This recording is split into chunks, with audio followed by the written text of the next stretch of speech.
আসসালামু আলাইকুম। আশা করি সকলেই ভালো আছেন। জেলা প্রশাসকের কার্যালয় সাতক্ষীরাতে একটি নিয়োগ সার্কুলার প্রকাশ করা হয়েছে। অর্থাৎ ডিসি অফিস সাতক্ষীরার একটি নিয়োগ সার্কুলার। এটি কিন্তু আপনার সরকারি একটি চাকরি। এখানে অনেকগুলো পদের সংখ্যা রয়েছে। শুধুমাত্র এসএসসি পাস, অষ্টম শ্রেণী পাস ও আবেদনের জন্য বিভিন্ন পদের সংখ্যা রয়েছে। সম্পূর্ণ ভিডিওটা দেখবেন তাহলে বুঝতে পারবেন। এই নিয়োগ সার্কুলার নিয়ে সকল ধরনের তথ্য জানানো হবে এবং আবেদন কিভাবে করবেন এই প্রসেসটা আপনাদেরকে দেখানো হবে। এখানে বলা হয়েছে জনপ্রশাসন মন্ত্রণালয়ের স্মারকের প্রেক্ষিতে মূল জেলা প্রশাসকের কার্যালয় সাতক্ষীরা এবং অধীনস্থ উপজেলা নির্বাহী অফিসারের কার্যালয়সমূহ এবং সার্কিট হাউস সাতক্ষীরার জন্য নিম্নবর্ণিত শূন্যপদসমূহে অস্থায়ী ভিত্তিতে পূরণের লক্ষ্যে জাতীয় বেতন স্কেল 2015 অনুযায়ী সাতক্ষীরা জেলার স্থায়ী বাসিন্দাদের নিকট থেকে নিম্ন বর্ণিত শর্তে জনপ্রশাসন মন্ত্রণালয় কর্তৃক প্রবর্তিত নির্ধারিত আবেদন ফর্মে অনলাইন আবেদনের জন্য আহ্বান করা যাচ্ছে। অর্থাৎ এই বিষয়টা আপনাদেরকে একটু বলতে হবে। মূলত এটাতে আবেদন করতে পারবেন কারা কারা।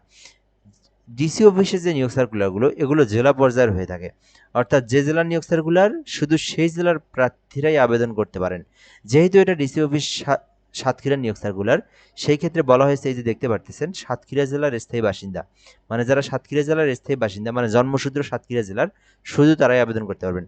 এবং সাতক্ষীরা জেলার ছেলে মেয়ে উভয় প্রার্থীরাই আবেদন করতে পারবেন। অনলাইনের মাধ্যমে আবেদন করতে হবে। বাকি কোনো জেলার প্রার্থীরা কিন্তু এই আবেদনটি করতে পারবেন না।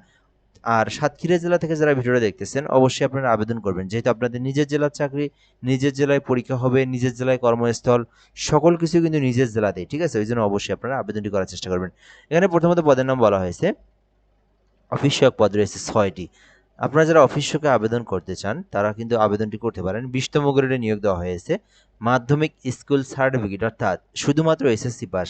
যারা শুধুমাত্র এসএসসি পাস করে অফিস সহায়কে আবেদন করতে চান করতে পারেন। এখানে ছেলে মেয়ে উভয় প্রার্থীরাই আবেদন করবেন। এখানে কিন্তু অভিজ্ঞতারও প্রয়োজন নাই। জাস্ট এসএসসি পাস করেছেন যারা, অথবা এইচএসসি পাস করেছেন, অথবা অনার্স ডিগ্রি যেটাই হোক না কেন, সাতক্ষীরা জেলার মধ্যে যারা দেখতেছেন আপনারা অবশ্যই অফিস সহায়কের মধ্যে আবেদন করবেন। তা এটা কিন্তু আপনার একটা অনেকটা অফিসিয়াল জব, মানে অফিসিয়াল কাজ, আপনার কাগজ কলমের কাজ, ঠিক আছে? অফিসের কাগজ কলম, এমনকি কম্পিউটার জানা থাকলে সে কাজও আপনাকে দিতে পারে। যদি না জানা থাকে তাহলে আপনাকে কাগজপত্রের সহযোগিতা কাজগুলো করতে হবে। মানে এই যে এই পদটার, এই সার্কুলার মধ্যে এই পদটা একটু ভালো স্ট্যান্ডার্ড একটি পদ রয়েছে। পরবর্তী পদ রয়েছে নিরাপত্তা প্রহরী। এটিতে শুধুমাত্র এসএসসি পাস করে আবেদন করা যাবে। নিরাপত্তা প্রহরী। পরিচ্ছন্নতা কর্মী শুধুমাত্র অষ্টম শ্রেণী পাস করে পরিচ্ছন্নতা কর্মীতে আবেদন করা যাবে। এছাড়াও সাতক্ষীরা জেলার সার্কিট হাউসে বাবুর্চি পদে নিয়োগ দেওয়া হবে এবং সহকারী বাবুর্চি পদে নিয়োগ দেওয়া হবে। শুধু অষ্টম শ্রেণী পাশে আবেদন করতে পারবেন। তো আপনার যে শিক্ষাগত যোগ্যতা রয়েছে সে অনুযায়ী যে পদে চান সে পদে আবেদন করতে পারেন। আপনি যদি একটু ভালো জবের মধ্যে খুঁজে থাকেন অবশ্যই আবেদন করবেন। সো পরবর্তী বিষয়গুলো দেখবো কিভাবে আপনারা আবেদনটা করবেন। আবেদন করতে 18 হতে 32 বছরের মধ্যে আপনার সময়সীমা থাকতে হবে, তাহলে আবেদনটি করতে পারবেন। এবং কিভাবে আবেদনটি করবেন এটাও বলে দিচ্ছি আমি আপনাদেরকে। সাতক্ষীরা জেলা থেকে ভিডিওটা দেখতেছেন যারা, তারা কি করবেন, নিজেরা যদি আবেদন করতে পারেন ডিসি সাতক্ষীরা টেলিটক.com এই যে লিঙ্কটা দেখতে পাচ্ছেন, মূলত আপনাকে এই লিঙ্কে প্রবেশ করে আপনার এই আবেদনটি করতে হবে, ঠিক আছে? সো বর্তমানে কিন্তু আবেদনটি চলমান রয়েছে। জুলাই মাসের 26 তারিখ পর্যন্ত আবেদনটি করতে পারবেন। আর আপনি আমাদের মাধ্যমে আবেদন করে নিতে পারেন। সেই ক্ষেত্রে হোয়াটসঅ্যাপ নাম্বার দেওয়া রয়েছে 01775830302। বাংলাদেশের সরকারি সকল নিয়োগ সার্কুলারের আবেদন ঘরে বসে একদম নির্ভুলভাবে করতে চাইলে হোয়াটসঅ্যাপ নাম্বারে আপনাকে এসএমএস করতে হবে। দেন আপনি কিন্তু একদম সুন্দরভাবে নির্ভুলভাবে আবেদন করতে পারবেন। আপনার আবেদন করে দিয়ে সঙ্গে সঙ্গে অ্যাপ্লিকেশন কপি পিডিএফটা আপনাকে পাঠিয়ে দেওয়া হবে, চাইলে যোগাযোগ করতে পারেন। সো নিজেরা যারা আবেদন করবেন লিঙ্কে প্রবেশ করলে আপনার সামনে একটা ফর্ম চলে আসবে। ফর্মটা পূরণ করে আপনার আবেদনটা সাবমিট করবেন।